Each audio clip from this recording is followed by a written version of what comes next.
ప్రియమైన వాళ్ళారా, మరలా మనం దేవుని మహాకృపలో సజీవ వరుసలో ఉంచబడి ఆయన సన్నిధిలో మనం ఈ రీతిగా చేర్చబడి ఆయన వాక్యాన్ని వినడానికి ధ్యానించుకోవడానికి ప్రభు ఇచ్చినటువంటి కృపను బట్టి ప్రభుకే స్తుతులు స్తోత్రాలు చెల్లిస్తూ ఈ యొక్క వాక్యము వినడానికి కూడి వచ్చిన మీ అందరికీ యేసుక్రీస్తు శుభనామములో వందనాలు తెలియజేస్తా ఉన్నా.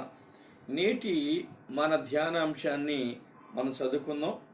ప్రకటన గ్రంథం 19వ అధ్యాయము 13వ వచనం నుంచి 16వ వచనం వరకు చదువుకుందాం.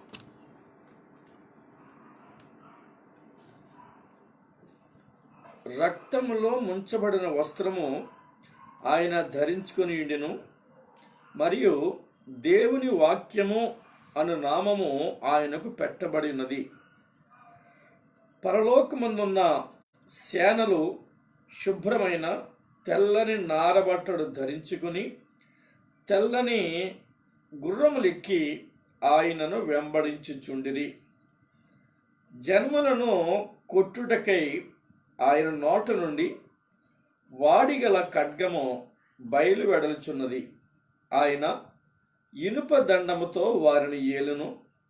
ఆయనే సర్వాధికారియగు దేవుని తీక్షణమైన ఉగ్రత అను మద్యపు తొట్టి త్రొక్కును. రాజులకు రాజును ప్రభువులకు ప్రభువును అను నామము ఆయన వస్త్రము మీదను తొడ మీదను వ్రాయబడి ఉన్నది. ప్రార్థన చేసుకుందాం. ప్రేమగల ప్రభువా, కృపగల మా పరలోకపు తండ్రి, మరొకసారి నీ పరిశుద్ధ పాదములకు స్తుతులు స్తోత్రాలు చెల్లిస్తా ఉన్నాం. ఈ శ్రేష్టమైన సమయంలో మమ్మను ఈ రీతిగా మీ సన్నిధికి నడిపించి మా గృహాలలో మమ్మను ప్రభా ఈ రీతిగా సిద్ధపరిచిన రీతిని బట్టి మీకు వందనాలు. నీ వాక్యాన్ని వినాలని, వాక్యానుసారంగా మేము జీవించాలని, ఆ వాక్య వెలుగులో మాకు కనిపించే ప్రతి పాపాన్ని విడిచి మీ నామాన్ని ఘనపరచడానికి నీ కృపలో ఎదగాలని, నైనా మమ్మల్ని ప్రేమించి ఈ రీతిగా మమ్మల్ని మీరు నీ వాక్య వెలుగులో నడిపిస్తున్నందుకు మీకు వందనాలు. అలా మంచి మనసు మాకు దయచేయండి. నీ వాక్యమునకు లోబడే మనసు మాకు దయచేయండి.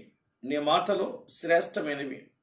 మేము ధ్యానిస్తుంటుండగా మా హృదయాలలో ప్రభు కలిగే మార్పు మా జీవితాలను మార్చేదిగాను, మా జీవితాలలో నీ అగ్ని ప్రకాశత మరి ప్రకాశించినట్లును, నీ ఆత్మీయ అగ్ని మా హృదయాంతరంగాలలో రగులుట ద్వారా నిన్ను ప్రభా ఘనపరిచే స్థితిలోను మమ్మల్ని ఉంచమని దుష్ట శక్తులన్నీ యేసు నామములో బంధిస్తూ త్వరలో మా కొరకు తిరిగి రాబోతున్న యేసుక్రీస్తు నామములో ప్రార్థించి వేడుకుంటున్నాము తండ్రి, ఆమేన్.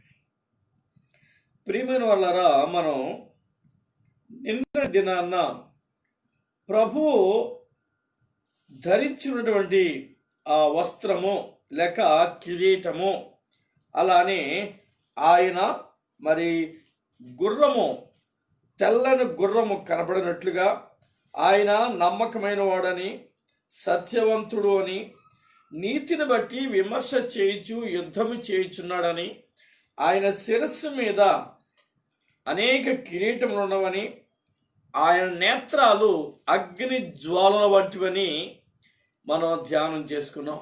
ఈ దినాన్న ఆయనను గూర్చినటువంటి అద్భుతమైన పోలిక మన మధ్యలో వివరించబడుతూ ఉంది.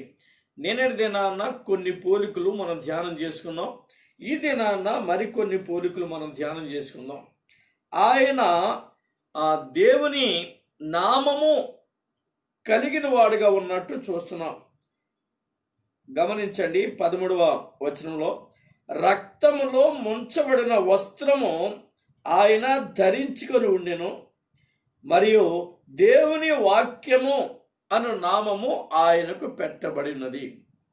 రక్తములో ముంచబడిన వస్త్రము అనేటువంటి మాట ఇక్కడ రాయబడింది. ఈ రాకడ సమయంలో ఆయన భూరాజులతో యుద్ధము చేసి వారిని ఓడించిన క్రమంలో రక్తము ఆయన వస్త్రం మీద చిందినట్టు, ఆ వస్త్రం మరి ఎర్రగా మారినట్టు యెషయా గ్రంథం 63వ అధ్యాయంలో మనకి ఒక ప్రవచనం కనపడతా ఉంది. యెషయా గ్రంథం 63వ అధ్యాయంలో చెప్పాడు, ఆ వస్త్రము ఎర్రగా ఉన్నది, రక్తంలో ముంచినట్టు అని మరి మనం చూస్తాం. చూడండి, 63వ అధ్యాయంలో 2వ వచనం చూస్తే, నీ వస్త్రము ఎర్రగా ఉన్నదేమి, నీ బట్టలు ద్రాక్ష గానుగను త్రొక్కుచుండు వాని వలె ఉన్నవేమి అన్నప్పుడు ఆయన సమాధానం చెబుతా ఉన్నాడు.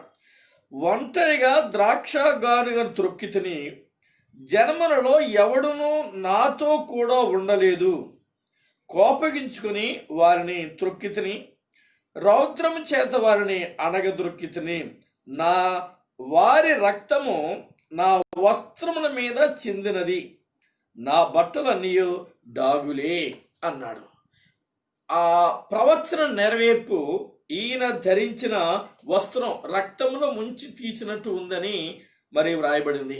ఆయన ధరించిన వస్త్రం. అంతేకాదు ఇంకొక మాట కూడా ఇక్కడ మనం చూస్తా ఉన్నాం.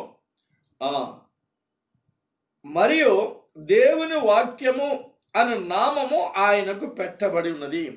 నిజమే, మన పరిశుద్ధ గ్రంథంలో మరి అనేక సందర్భాల్లో మరి ఈ పేరు ప్రభు కలిగి ఉన్నట్టు, దేవుని నామాన్ని ఆయన కలిగి ఉన్నట్టు పరిశుద్ధ గ్రంథంలో మనం చూస్తాం. ముఖ్యంగా మనం యోహాను సువార్త 1వ అధ్యాయంలో మొదటి 14 వచనాలు కానీ మీరు జాగ్రత్తగా చదవగలిగితే అందులో దేవుని యొక్క ఆధ్యాత్మిక రూపాన్ని, స్వరూపాన్ని మనం చూడగలుగుతాం. నిజానికి ఆ యోహాను సువార్త ప్రారంభంలోనే రాయబడిన మాట ఏంటంటే, ఆది యందు వాక్యం ఉండెను, వాక్యము దేవుని యొద్ద ఉండెను, వాక్యము దేవుడై ఉండెను. చక్కగా వ్రాయబడింది.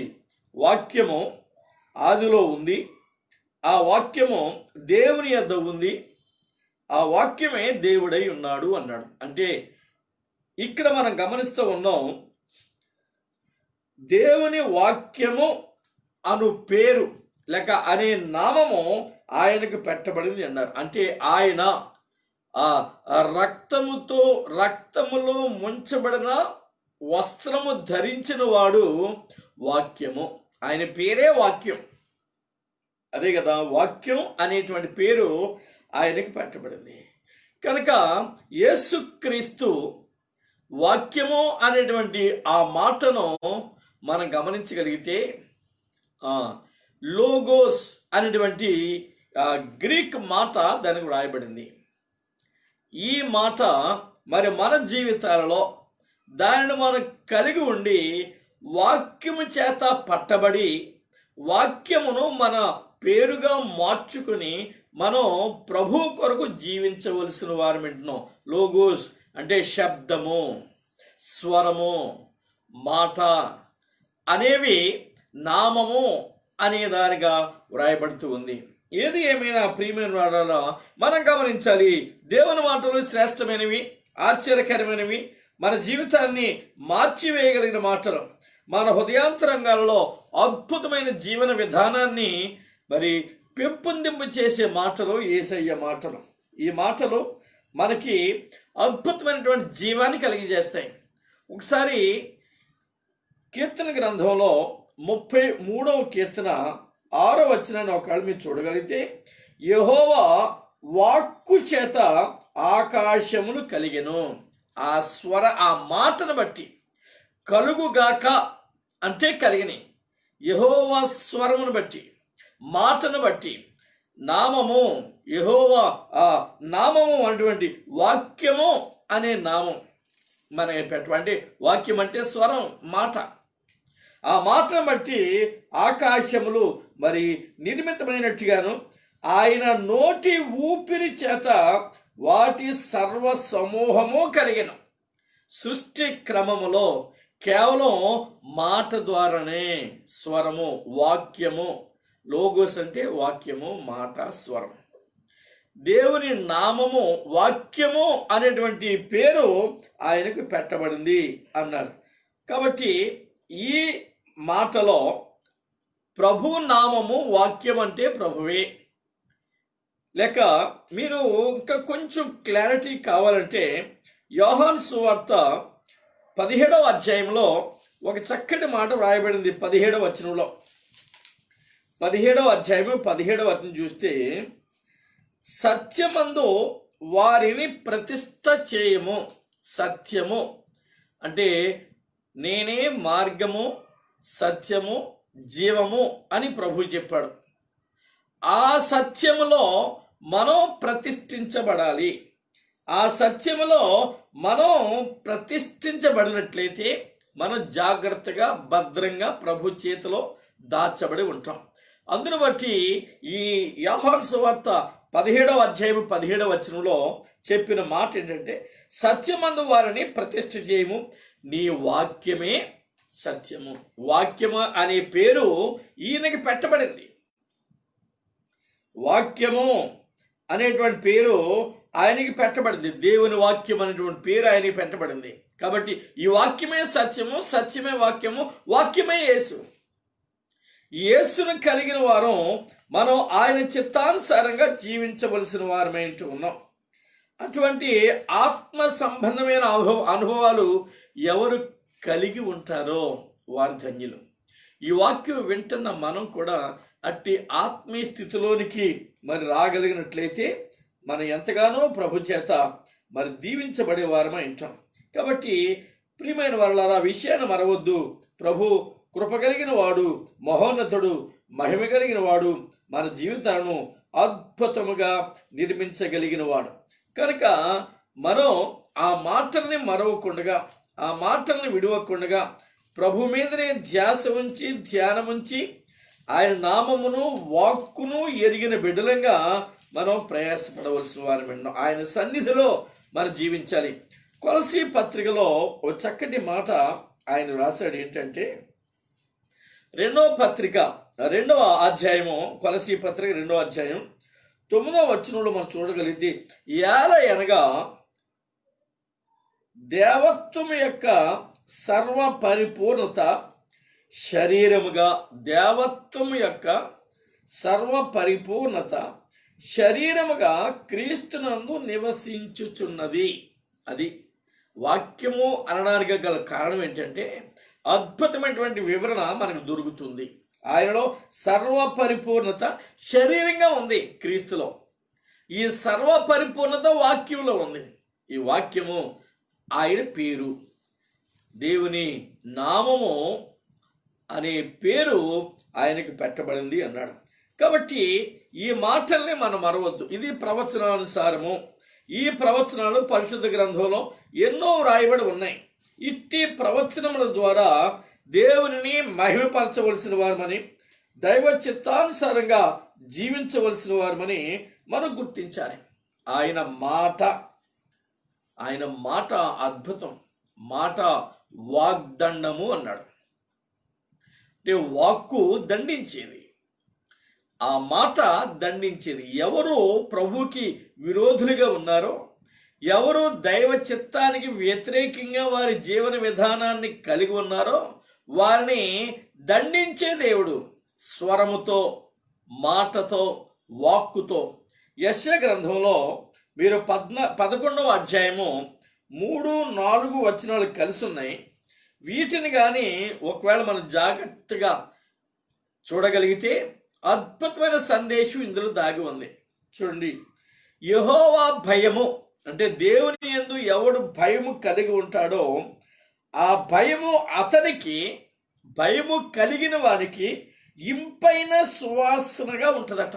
భయం, దేవుని యందు భయభక్తులు కలిగిన వాడికి, వాడు కలిగి ఉన్న భయభక్తులు సువాసన వెదజల్లుతాయట. ఇంపైన సువాసన. అద్భుతంగా రాశాడు కదూ. మన హృదయాలలో, మన జీవితాలలో దేవునికి భయపడే వారంగా ఉంటే, దేవుని వాక్యానికి భయపడే వారంగా ఉంటే ఆ వాక్యముతో నడిపించబడగలిగే వారంగా కానీ ఉంటే, ఆ భయం అనేది ఉంది కదా మన హృదయాలలో, అది ఇంపైన సువాసనగా ఉంటుందట. అద్భుతమైన పోలిక. కాబట్టి అట్టి భయం మనకు కావాలి. అట్టి భయం కలిగి ఇంపైన జీవితాలు, సువాసనకరమైన జీవితాలు, అనేకులను ఆకర్షించగలిగే జీవితాలు, అనేకులకు చక్కటి పరిమళత్వాన్ని అందించగలిగే జీవితాలు మనం కలిగి ఉండాలి. ఆ పరిమళాలు మనలో నుంచి ఇతరులకు వెదజల్లాలి. అది పేరులో ఉన్న మాధుర్యం. ఆ నామములో, వాక్యము అనే నామములో ఉన్నటువంటి మాధుర్యము ఇటువంటి పరిమళత్వాన్ని కలిగి ఉంటుంది. ఆ తర్వాత కంటి చూపును బట్టి అతడు తీర్పు తీర్చడు. గమనించండి, కంటి చూపు, నువ్వు కనపడుతున్న రీతిని బట్టి, నీవు కనపడుతున్నటువంటి విధానం బట్టి నిన్ను అలా చూచి కంటి చూపుతో తీర్పు తీర్చడు. తాను వినుదాన్ని బట్టి విమర్శ చేయడు. వీడు మంచోడు కాదు, వీడు చెడ్డడు అని ఎవడైనా చెప్పినా విన్న ఆ మాటను బట్టి ఆయన నీకు తీర్పు తీర్చడు. ఇంకా గమనించినట్లయితే నీతిని బట్టి బేదలకు తీర్పు తీర్చును. నీతి, ఆయనలో ఉన్న నీతి నీలో ఉంటే, ఆయన నీతిమంతుడు కనుక నీవు నీతిమంతుడిగా తీర్చబడగలిగితే నీకు తీర్పు, ఆ నీతిని బట్టి తీర్పు తీర్చేవాడుగా ప్రభు ఉన్నాడు. అంతేకాదు ప్రియమైన వాళ్ళారా, భూనివాసులలో దీనులైన వారికి యథార్థముగా విమర్శ చేయును. నీవు దీనత్వం కలిగి ఉండాలి. నీవు దీనుడివై ఉండాలి. నీవు హెచ్చించుకోకూడదు. నీ గర్వాన్ని బట్టి నువ్వు గర్వించకూడదు. నీకున్న ఆస్తిపాస్తుని బట్టి, పేరు మర్యాదను బట్టి నీవు గర్విస్తే అది దీనత్వం కాదు. దేవుని వాక్యములో వాక్యానుసారంగా జీవించి తన్ను తాను తగ్గించుకొని ఆయన మాటకు ఎవడు లోబడినో వాడే దీనుడు. అట్టి దీనునికి ప్రభు యథార్థంగా తీర్పు తీర్చేవాడై ఉన్నాడు. ఇక్కడ ఇంకొక మాట చూడండి, చాలా అద్భుతమైన మాట. తన వాగ్దండము చేత, వాక్కు దండము దండించేది. ఆ వాక్కు దండించే వాక్కు, నిన్ను సరిచేయడానికి వాడే వాక్కు. నీ జీవితంలో ఏది దేవునికి అసహ్యంగా ఉందో దానిని నీ నుంచి తొలగించడానికి ఆ దండించే వాక్కు ప్రభు నీ మీద వాడుతూ ఉన్నాడు, లేక లోకం మీద వాడుతూ ఉన్నాడు. అంతేకాదు, ఆ దండించే దండానికి లోబడకపోతే, దండము అంటే దండించేది. ఉదాహరణకి నేను చిన్న విషయం చెప్తాను. టీచర్ని మనం చూద్దాం. టీచరు పిల్లల్ని కంట్రోల్ చేయడానికి క్లాస్ రూమ్లో వారు అల్లరి చేయకుండా అదుపు చేయడానికి, వారిని బెదిరించి అదిరించి వాళ్ళని అల్లరి చేయకుండా ఉంచడానికి దండము, బెత్తం అంటాం. ఈ బెత్తాన్ని వాడతారు. అంటే వాడిని సరి చేయడానికి, వాడిని బాగు చేయడానికి, వాడిని నమ్రత కలిగిన వానిగా ఉంచడానికి వాడేది బెత్తం, దండించేది. రెండవది మీరు చూస్తే, వాడు అప్పటికి ఒకవేళ లోబడకపోతే నెక్స్ట్ స్టేజ్ ఆఫ్ పనిష్మెంట్ డిఫరెంట్గా ఉంటుంది. అలానే ఇక్కడ కూడా మనం చూడగలుగుతున్నాం. చూడండి, ఆయన తన వాగ్దండము చేత లోకమును కొట్టును, దండించును, తన పెదవుల ఊపిరి చేత దుష్టులను చంపును. This is the ultimate judgement. ఎవడైతే దుష్టత్వాన్ని కలిగి ఉంటాడో, ఎవడైతే దుర్మార్గపు ఆలోచనలు కలిగి ఉంటాడో, అటువంటి వాడిని ఆయన పెదవుల నుండి వచ్చే ఊపిరి చేత, అంటే ఇంకొక మాట ప్రార్థన గ్రంథంలో దాని గురించి వ్రాయబడింది. పెదవుల నుంచి వచ్చే ఊపిరి అనేటువంటి మాటకు ఆయన అన్నాడు, ఆయన నోటు నుండి వచ్చేటువంటి ఆ మాట. 2వ అధ్యాయం ప్రార్థన గ్రంథం 16వ వచనం మనం చూద్దాం. కావున మారు మనసు పొందుము. బెత్తాన్ని వాడాడు, దండించాడు. ఆ దండనకు లోబడి నీ హృదయాన్ని మార్చుకొని మారు మనసు పొందు. లేని ఎడల నేను నీ యొద్దకు త్వరగా వచ్చి నా నోట నుండి వచ్చు ఖడ్గము చేత. నోటిలోంచి ఖడ్గం వస్తుందండి, నోట్లోంచి మాట వస్తుంది. అయితే ప్రభు దీనిని ఆధ్యాత్మికంగా మార్చి మాట్లాడుతున్నటువంటి భావన మనం చూస్తే, ఆ మాట, ఏ మాట నోటిలో నుంచి వస్తుందో ఆ మాట ఖడ్గమై, ఆ మాట ఖడ్గమై మార్పు చెందని వారితో యుద్ధము చేయడానికి మరి అనుకూలపడుతుంది అని మాట్లాడుతున్నాడు. యుద్ధం చేయడం, మాట, వాక్శక్తి, అదే ఊపిరి అన్నాడు ఇక్కడ.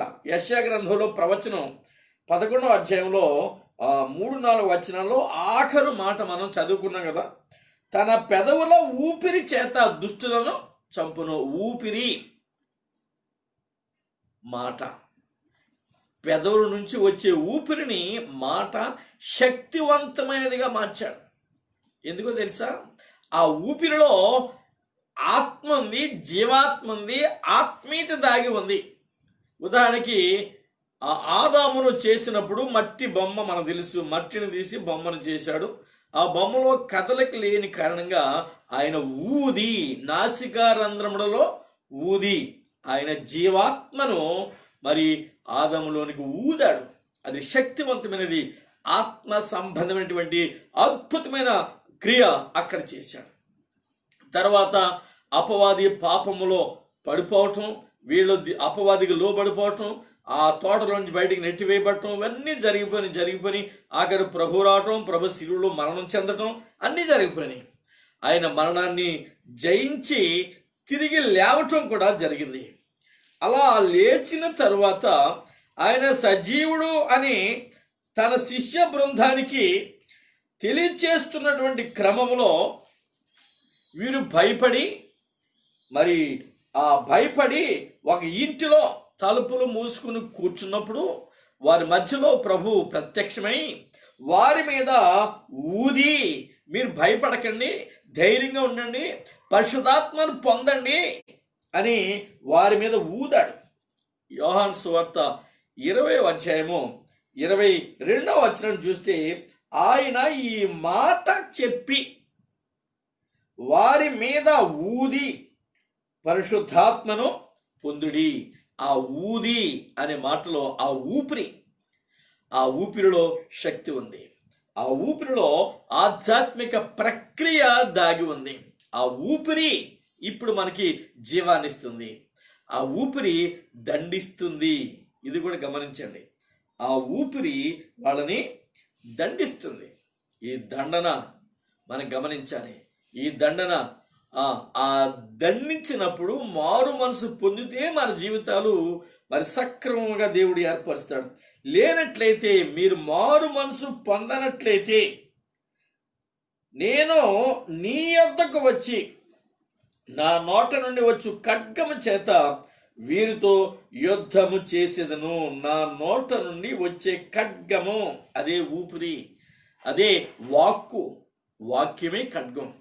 ఎందుకంటే మనకు తెలుసు, హెబ్రీ పత్రికలో చూస్తాం మనం 4వ అధ్యాయం 12వ వచనంలో, దేవుని వాక్యము 2 అంచులు వాడి అనే ఎటువంటి ఖడ్గము కంటే పదును గలదై అనే మాట వాడబడింది.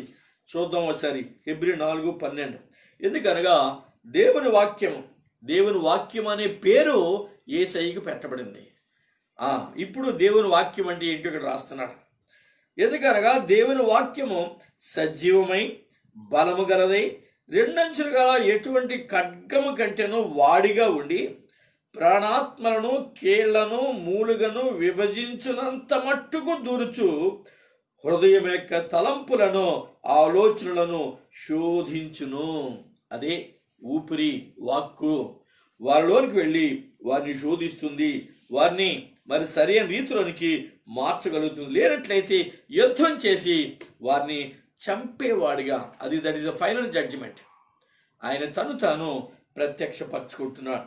కాబట్టి ఈ యొక్క ఆత్మీయ సత్యాన్ని మనం గుర్తించాలి. ఇంకా ఎవరైతే మారు మనసు పొందక, దేవుని వాక్యానికి లోబడక, దైవ చిత్తాన్ని గ్రహించక వాక్య వెలుగులో జీవించక ఇంకా దుర్భరమైన లోకానుసారమైన జీవితంలో జీవిస్తూ ఉంటే, పాపం నిన్ను పట్టి పీడిస్తూ ఉంటే, ఆ దెయ్యం నిన్ను పట్టి వెంబడిస్తూ మరి దురాశలకు ఈడ్చివేస్తూ ఉంటే, ఇది సరి అయిన సమయం అని గమనించి ప్రభు వాక్కుకు నువ్వు లోబడు, దేవుని చిత్తానికి లోబడితే నువ్వు ధన్యుడు. లేకపోతే ఖడ్గము, ఊపిరి అనే ఖడ్గం ఉంది, దానిలో యుద్ధం అన్నాడు. యుద్ధం చాలా పెద్ద మాట. యుద్ధం చేసి నిన్ను ఓడించి చంపుతాను అని అన్నాడు డైరెక్ట్లీ, ఇంకేం తేడా లేదు. అది అంతిమ తీర్పు. ఈ భయంకరత్వం నీ మీదకి రాకముందే, నేడు అను సమయం నీకు ఇంకా ఉండగానే దేవుని చిత్తాన్ని గుర్తిరిగి ఆ వాక్కుకు లోబడు. లేకపోతే అదే వాక్కు ఖడ్గమై, ప్రేమ గల వాక్కు. నిజానికి దేవుని వాక్కు ప్రేమ కలిగిందే. మన యోహాను సువార్త 1వ అధ్యాయం 14వ వచనం చూస్తే, ఈ 1వ అధ్యాయం 1వ వచనంలో ఉన్నటువంటి మాట, దేవుని యొక్క వాక్యం ఎంత బలమైందో రాశాడు. ఆది యందు వాక్యముండెను, వాక్యము దేవుని యొద్దుండెను, వాక్యమే దేవుడే అన్నాడు అన్నాడు. అంటే వాక్యమే దేవుడు. మన ఇంతవరకు మనం చదువుకున్నాం, ధ్యానించాం. ఇప్పుడు మీరు 14వ వచనంలోకి వస్తే, ఆ వాక్యము శరీరధారి అయి కృపా సత్య సంపూర్ణుడుగా మన మధ్య నివసించెను, తండ్రి వలన కలిగిన అద్వితీయ కుమారుని మహిమ వలె మనము ఆయన మహిమను కనుగొంటిమి. ఇది ఆ శరీరం ధరించింది ఆ వాక్కు. ఇప్పుడు శరీరంతో మన మధ్యలో సంచరిస్తూ ఉన్నాడు.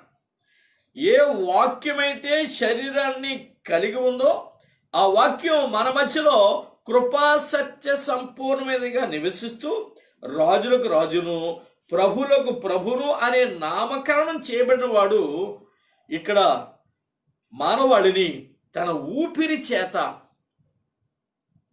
యుద్ధం చేస్తూ ఉన్నాడు. ఎవరు లోబడరో, ఎవరు ఆ ప్రేమను కనుగొనరో, ఎవరు ఆయన యందు భయం లేని వారిగా ఉన్నారో, అట్టి వారి మీద ఊపిరి అనే ఖడ్గాన్ని వాడి వారిని యుద్ధం చేసి వారిని చంపేవాడిగా ఉన్నాడు.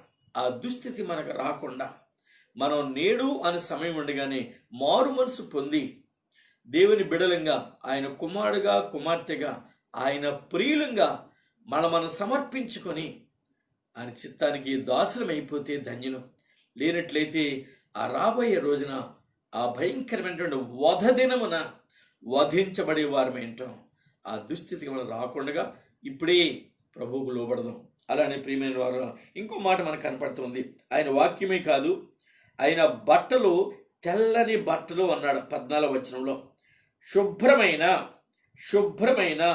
ఆయన పరలోకమందు ఉన్న సేనలు శుభ్రమైన తెల్లని నార బట్టలు ధరించుకొని తెల్లని గుర్రములు ఎక్కి ఆయనను వెంబడించుచుండిరి. సహవాసు సంఘం, ఆయన బిడ్డలు, ఆయన ప్రియులు, ఆయన రక్తములో కడగబడిన వారు ఆయనను వెంబడించేవారుగా ఉన్నారు. అంతేకాదు ఆయన ఆ జనములను కొట్టుటకై ఆయన నోట నుండి వాడిగల ఖడ్గము బయలు వెడలుచున్నది. ఇందా మనం చదువుకున్నాం, ఈ వాక్యం అందరూ కవర్ అయిపోయింది. అంతేకాదు ప్రియులారా, గమనించండి, ఆయన ఇనుప దండముతో వారిని ఏలును. ఎవరైతే లోబట్టం లేదో, ఎవరైతే వాక్యాన్ని నిర్లక్ష్యం చేస్తున్నారో, ప్రభు ప్రేమను తృణీకరిస్తున్నారో వారితో ఇనుప దండము, ఇది చాలా భయంకరం, ఇనుప దండముతో వారిని నేనే పరిపాలిస్తాను, రాజ్యం చేస్తాను అని చెప్పేటువంటి దేవుడు సర్వాధికారి అని ఇక్కడ వ్రాయబడతా ఉంది. సర్వాధికారం కలిగిన వాడు, అన్ని అధికారాలు, సర్వము అంటే ఎన్ని అధికారాలు భూమి మీద కానీ పరలోకంలో కానీ ఉన్నవో ఆ అన్ని అధికారాలు ఆయన కలిగి ఉన్నాడు. ఈ విషయాన్ని ఆయనే మనకి స్పష్టంగా స్వయంగా చెప్పాడు. మత్తయి సువార్త 28వ అధ్యాయంలో మీరు 18వ వచనం చూస్తే, ఆయన మరి పునరుద్ధానుడై ఆయన చేయవలసిన ప్రతి కార్యాన్ని చేసి వీళ్ళకి తను తాను సజీవుడిగా ప్రత్యక్షపరచుకొని శిష్య బృందానికి అనేక హెచ్చరికలు చెప్పి వారు ఏం చెయ్యాలో వారికి వివరించి బోధించి అన్నీ మరి చక్కగా కూలంకుషంగా అన్నీ చెప్పి పరలోకానికి వెళ్ళిపోయేటప్పుడు పలికినటువంటి మాట 28వ అధ్యాయము 18వ వచనం మత్తయి శుభవార్త. అయితే యేసు వారి యొద్దకు వచ్చి, పరలోకమందును భూమి మీదను నాకు సర్వాధికారము ఇయ్యబడి ఉన్నది. పరలోకములో ఎన్ని అధికారాలైతున్నావో అన్ని అధికారాల మీద, భూమి మీద ఎన్ని అధికారాలైతున్నావో అన్ని అధికారాల మీద ప్రభుకి అధికారం సర్వాధికారం ఇవ్వబడింది. అన్ని అధికారాలు ఆయనకి ఇవ్వబడ్డాయి. ఆ తీర్పు తీర్చడానికి త్వరగా రాబోతున్నాడు. కాబట్టి విషయాన్ని మనం గమనిద్దాం, ఆ ప్రభువుకు లోబడదాం. నిజానికి ఆ ఆది కాలంలో మన పితరులకు దేవుడు ఏ రీతిగా ప్రత్యక్షపరచుకున్నాడో ఒక్కసారి మనం గమనించాలి అనుకుంటే, ఆది కాండం 17వ అధ్యాయం 1వ వచనాన్ని మీరు ఒకవేళ చూడగలిగితే, అక్కడ ఆయన తనను గూర్చి తాను చెప్పుకున్నటువంటి మాట ఏంటంటే, అబ్రాము 99 ఏండ్ల గలవాడైనప్పుడు యెహోవా అతనికి ప్రత్యక్షమై, నేను సర్వశక్తి గల దేవుడను, నేను సర్వాధికారము కలిగిన దేవుడను, నా సన్నిధిలో నడుచుచు నిందారహితుడు అయ్యిండు. ఇది దేవుని వాక్కు. ఆయన సన్నిధిలో నడుచుచు నిందారహితులుగా మనం ఉండాలి. నిందారహితులుగా మనం ఉండాలి. అందుకనే ప్రభు ఆయన సర్వశక్తి కలిగిన వాడు, ఆయనే సర్వాధికారి అని చెప్పడానికి ఆయన జన్మించినప్పుడు ఉన్నటువంటి ప్రవచనాల్లో ఒక ప్రవచనంలో చాలా స్పష్టంగా ఆ మాట చెప్పబడింది. యెషయా గ్రంథం 9వ అధ్యాయము 6వ వచనంలో ఉన్న ప్రవచనాన్ని కానీ మనం చూడగలిగితే, అనగా మనకు శిశువు పుట్టెను, మనకు కుమారుడు అనుగ్రహింపబడెను, ఆయన భుజము మీద రాజ్యభారముండును, ఆయన భుజం మీద రాజ్యభారముండును, ఆశ్చర్యకరుడు, ఆలోచనకర్త, బలవంతుడైన దేవుడు, నిత్యుడగు తండ్రి, సమాధానకర్తయగు అధిపతి. ఈ పేర్లన్నీ ఇమిడి ఉన్న పదం సర్వాధికారి. సర్వశక్తి కలిగిన వాడు, సర్వాధికారి అనే ఆ మాటలో ఈ అద్భుతమైనటువంటి పేర్లన్నీ ఇమిడి ఉన్నాయి. కనుక ఆయన వెళ్ళిపోతూ శిష్య బృందంతో, మరి నేనే సర్వాధికారం కలిగిన వాడని అని చెప్పాడు. కాబట్టి మనం ఈ కడవ దినాల్లో ఆ సర్వాధికారిని మనం గుర్తించాలి, మనం ఎరగాలి, ఆ ప్రభు చిత్తాన్ని మనం గ్రహించాలి. లేకపోతే తీక్షణమైన ఉగ్రతతో మనను మరి కొట్టేవాడిగా, తీర్పు తీర్చేవాడిగా, అంతమందించేవాడిగా ఆయన రాబోతున్నాడు.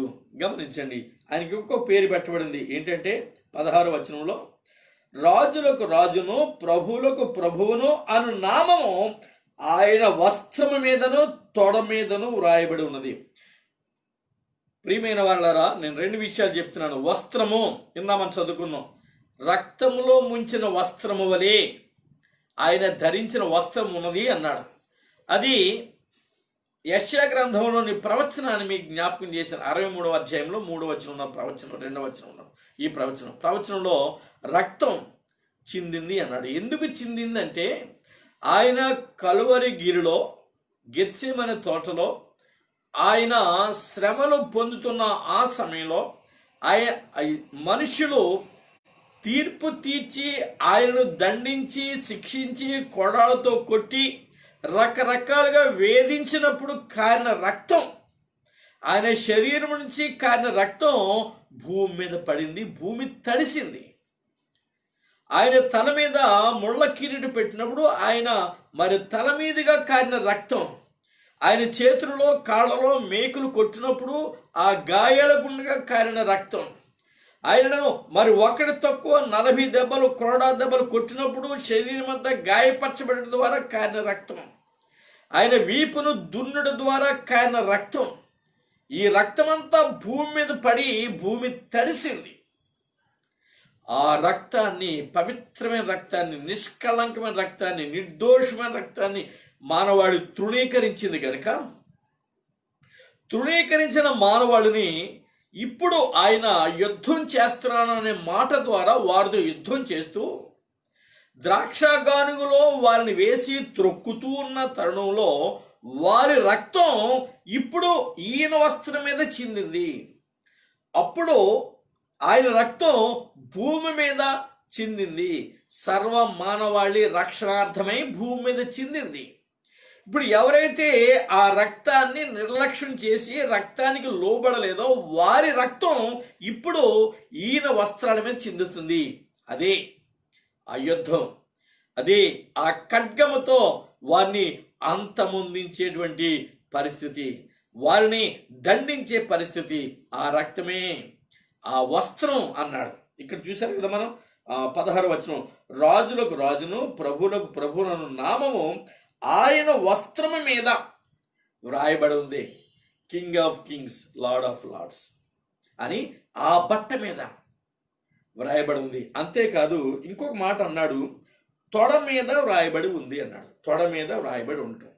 దీన్ని మనం మనిషి ఆలోచన ఆ మాట చదవగానే ఎటు వెళ్ళిపోద్ది. కాదు, తప్పు.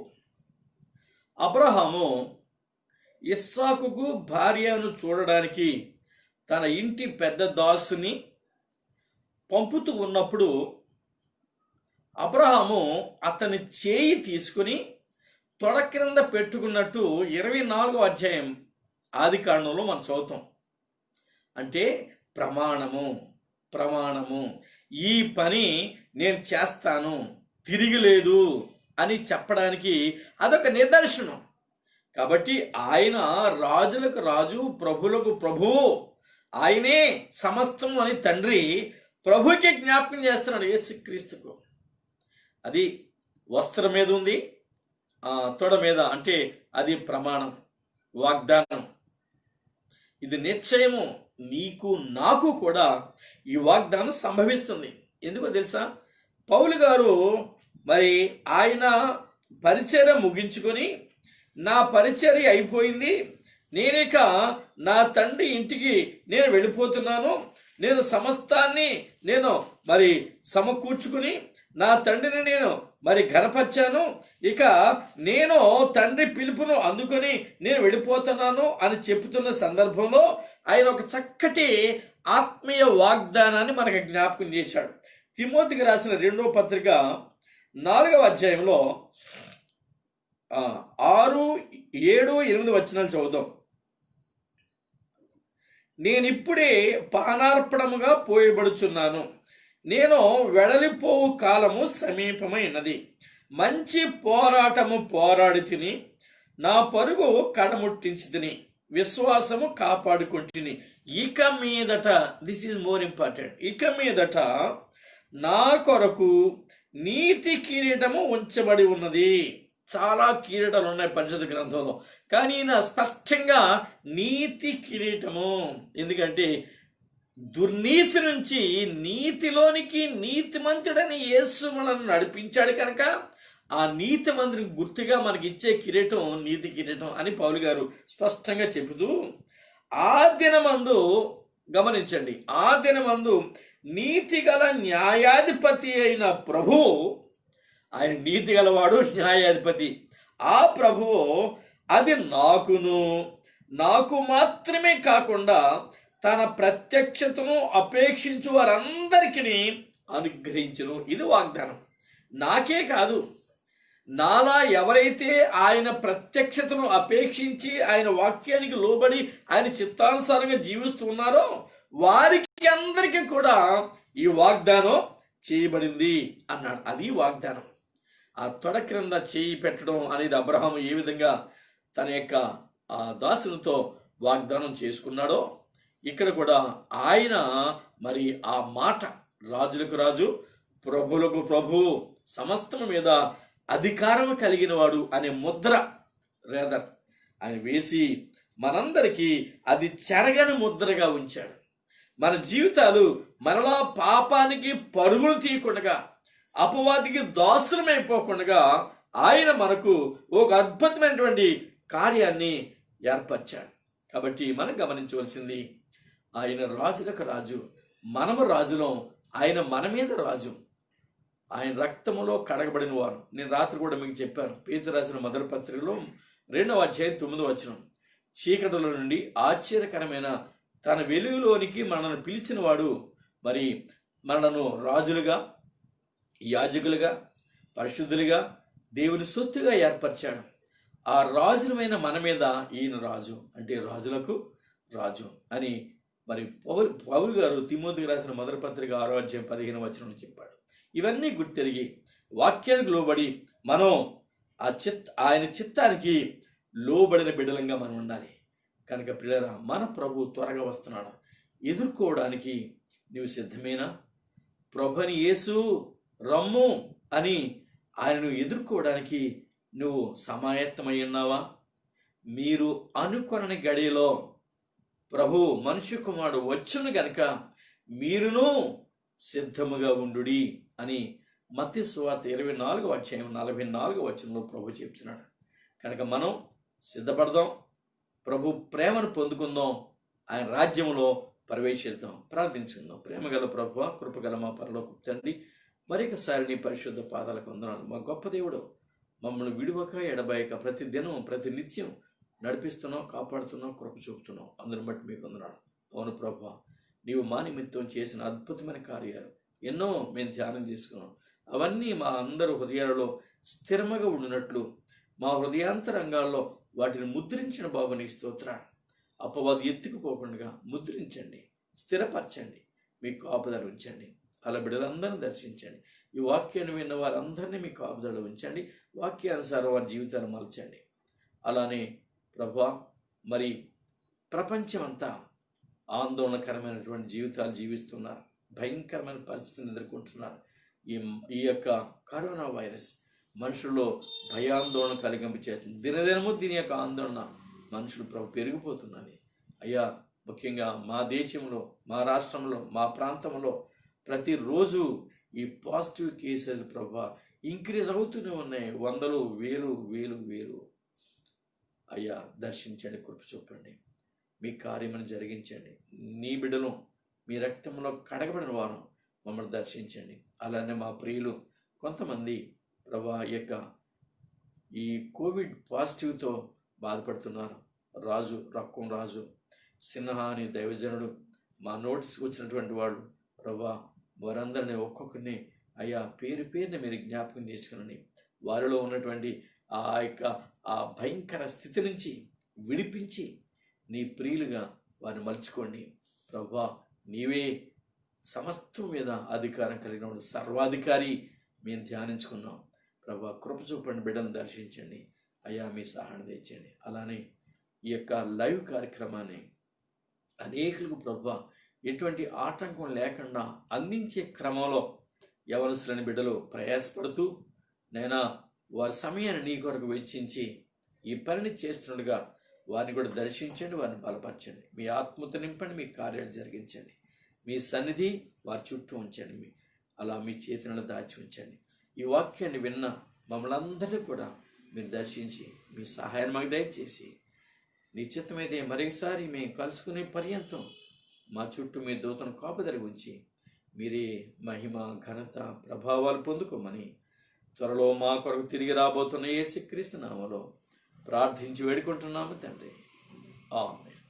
మన ప్రభువైన యేసుక్రీస్తు కృపయు, తండ్రి అయిన దేవుని ప్రేమయు, పరిశుద్ధాత్మ దేవుని యొక్క అన్యోన్య సహవాసం ఇప్పుడు ఎల్లప్పుడూ సదాకాలం మనందరికీ తోడుగా ఉండి నడిపింపు చేయును గాక.